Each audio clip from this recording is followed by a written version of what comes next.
Alright, guys, I'm going to be talking about a couple things here. There's some important points that I want to make. I want to speak slow and clear so everybody who hears this and sees this understands. In 1 Thessalonians chapter 5, it says, "Know ye not that the day of the Lord come as a thief in the night?" Okay, so the day of the Lord is the beginning of God's wrath. And that's where the rapture will be. We go up. The day of the Lord begins. That's talking about a new moon. The thief in the night Jewish idiom, right?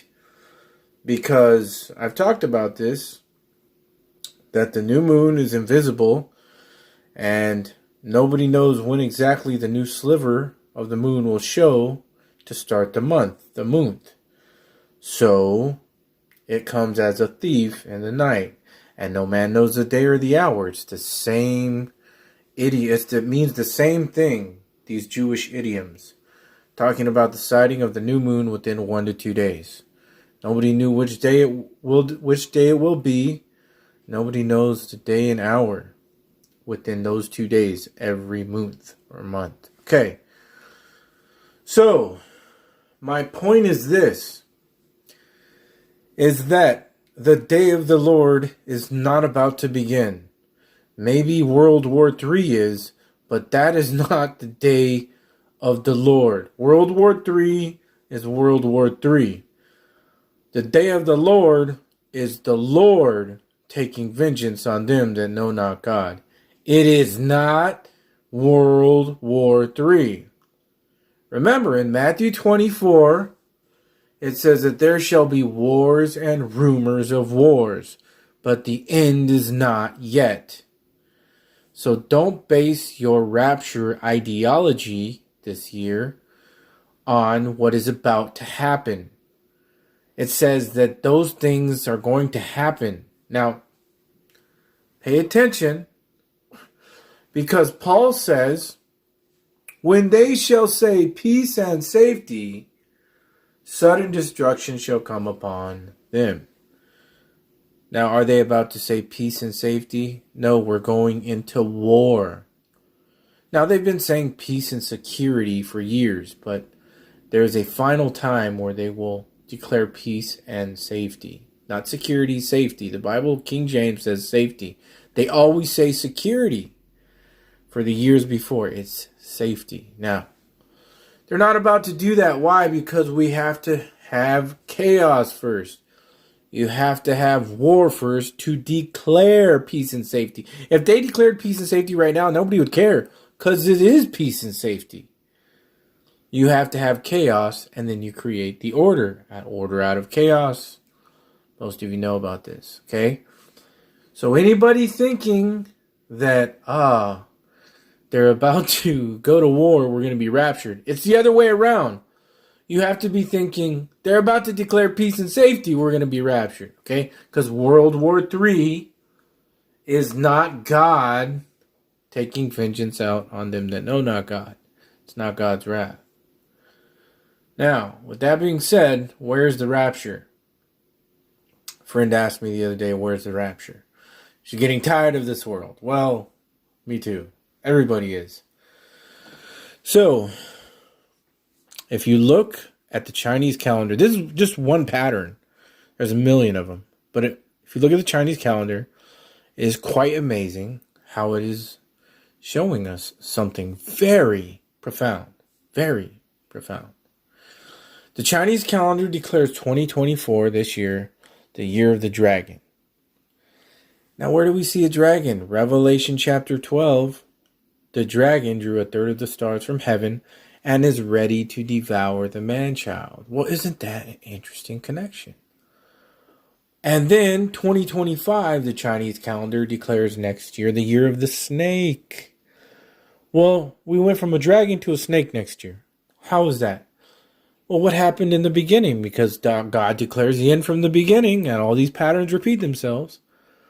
Well, when the dragon is cast out of heaven, he has to crawl on his belly and eat the dust of the ground. So you went from a dragon this year do a snake next year, because in Revelation chapter 12, the dragon gets kicked out of heaven. Michael and the archangels kick him out. And he's stuck on earth, just like a snake. He has to crawl on his belly and eat the dust. How perfect is this pattern? Now, what I'm showing you is that what happens right in the intermediate, in the middle of this, the man-child is caught up. Right in the middle of this. Between 2024 and 2025. We are the man-child because Jesus was the man-child. But now Christ is in us, the hope of glory. We are the body of Christ. One new man. One new man. Ephesians chapter 2, verses 11 through 15. The Jew and the Gentile reconciled in one body, one new man. Why is that important? Because the man-child is now us, not just Jesus as 2,000 years ago. Now Christ is in us, the hope of glory.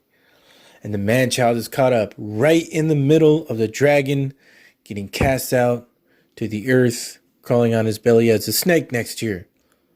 So what's right in the middle? It's Feast of Trumpets. 2020, well, yeah. The switch over from 2024 to 2025, right in the middle, is the Feast of Trumpets. When is that? October 2nd through October 4th.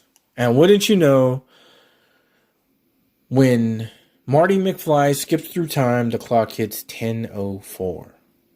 Remember what they did on 10:4 last year? The nationwide testing, broadcasting, 10:4. It's just a test. Well, this year, when the rapture happens, that test is going to happen and it's going to be real, because they're going to say, whoa, all these people disappeared. There's an alien, UFOs, deception, all this stuff, right? Who knows what they're going to say? And that's the important thing to see, the Chinese calendar pattern here, is that when the man-child gets caught up, it's right in between the dragon and him getting cast to the earth, becoming the snake, between 2024 and 2025, and you can see it in Revelation chapter 12. Bam! It's so clear to me. So clear. But right now is not the time. I don't believe. I'm not the guy who knows everything. But right now, we have to go to war. Not we, I'm not going to go to war. But I'm saying the world in general is going to go to war. Order out of chaos. Wars and rumors of wars. We're not promised to get out of World War III. We're promised to get out of God's wrath. Okay? And that is going to start after the rapture. And I've done lots of videos down on my feed. You scroll down on 2024 Feast of Trumpets, and also look at the ones about Back to the Future and the connection to the rapture, and 10:4 and 10:2 and 10:3. There's so much. If you type in time of rapture on the Gematria calculator, it is literally in English Gematria 10:02. You can't even make it up, bud. It is 1002 on the Gematria calculator in English Gematria, which is October 2nd, which is the Feast of Trumpets this year. That's another piece of a pattern. There's so much. There's just so much that I cannot squeeze it all in one. I mean, I've been making videos for months, so imagine. So anyways, thank you guys. Just remember what I said. Don't expect the rapture before World War III. I believe it comes after, because they got to declare peace and safety. There is peace and safety for Americans right now. They've got to declare world. You got to think of the worldwide. Peace and safety. Well, why is that? Because there's going to be a world war. And then they declare peace and safety. And wouldn't you know it, is perfect, because we've got about 8.5 months till Feast of Trumpets, which is ample time to have a big world war and then declare peace and safety and then have a rapture. It's too perfect to me, the patterns.